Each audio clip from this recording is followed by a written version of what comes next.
me something, it might just take the pain away.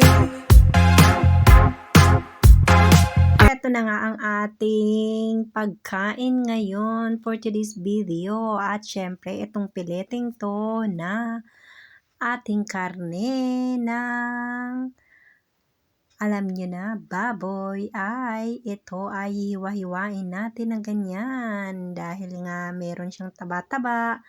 So, kaya para pag inaplansya natin siya, kailangan lagyan natin siya dyan ng konting mga biyak-biyak sa gilid para naman pag prinito natin siya, hindi siya magpilipit guys, 'di ba? Para pantay yung kanyang pagkaluto. Kasi kapag hindi nyo yan ginilitan dyan sa gilid, sa mga gilid-gilid yung ating karne, kapag meron siyang taba-taba, ay syempre magi-stretch yung kanyang yung kanyang balat guys. So kaya ang pinakamaganda dyan ay hiwa-hiwaan natin sa gilid. Okay? Lahat ng karne guys ay hiwa-hiwaan natin kapag mga karning baboy o baka. Okay? At inilagyan ko na nga siya ng pamintang durog at saka bawang na durog.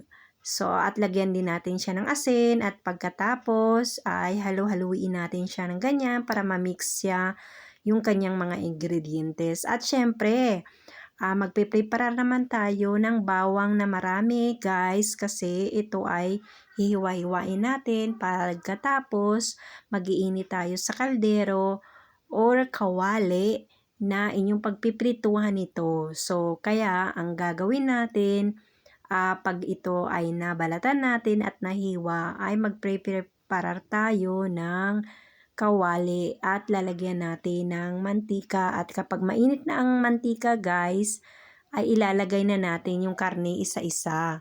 Parang magpiprito tayo kaya lang ito parang ala plancha siya pero uunahin muna natin yung bawang. Ito toasted muna natin yung bawang sa ating kawali. At pag na-toasted na siya ng konti, may lasa-lasa na siya ng konti, lumabas na yung kanyang sabor doon sa mantika, ay ilalagay na natin yung karne. Okay? Yung karne ay ipaisa-isa. Parang ala buelta. Ala plancha ang tawag doon o grill.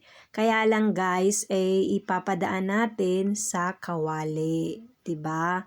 Kaya super duper masarap to.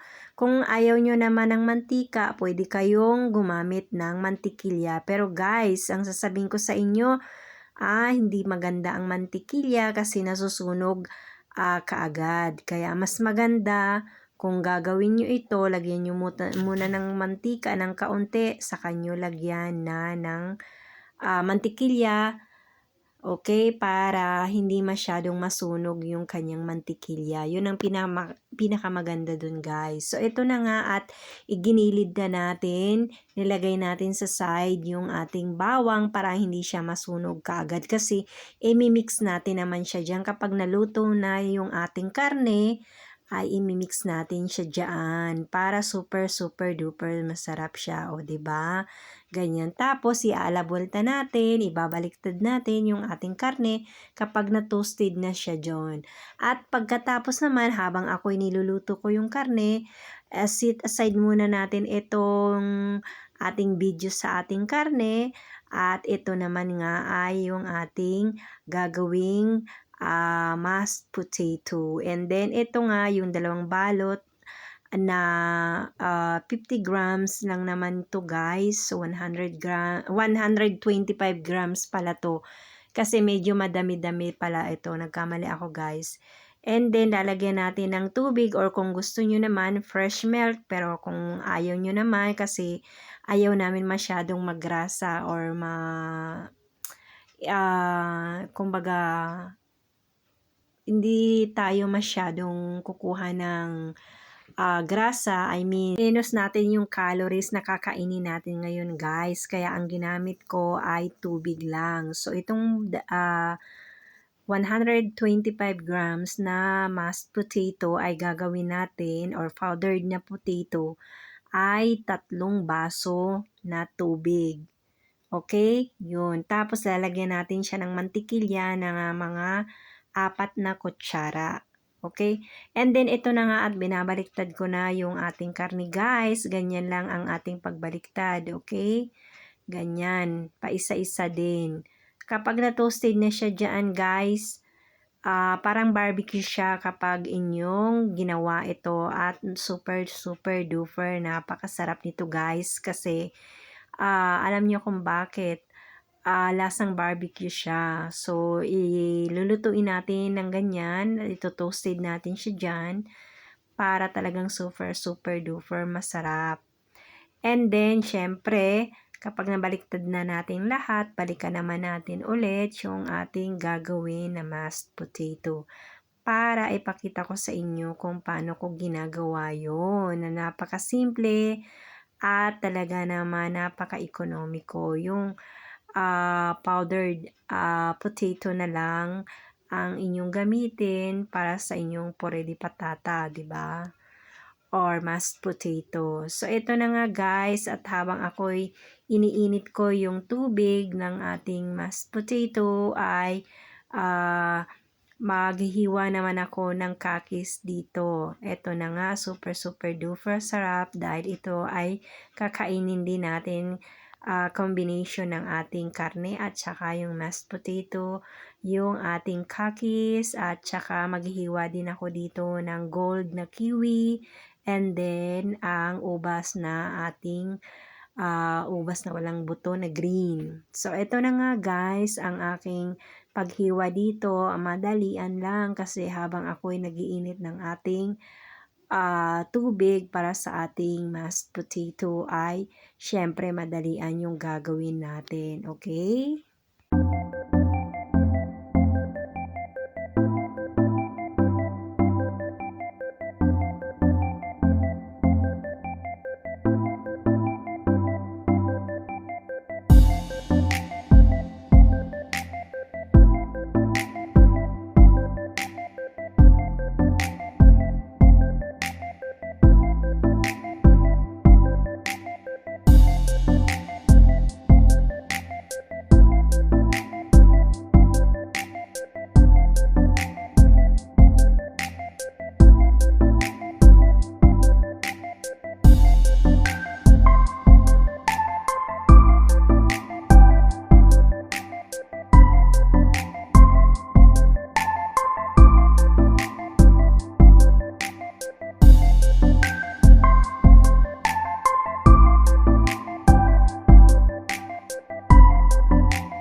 So, ito na nga guys yung ating tubig para sa mashed potato. Kapag natunaw na yung ating mantikilya at pag kumulo na yung tubig natin, papatayin natin yung apoy, saka natin ilalagay madalian yung ating powdered na potato.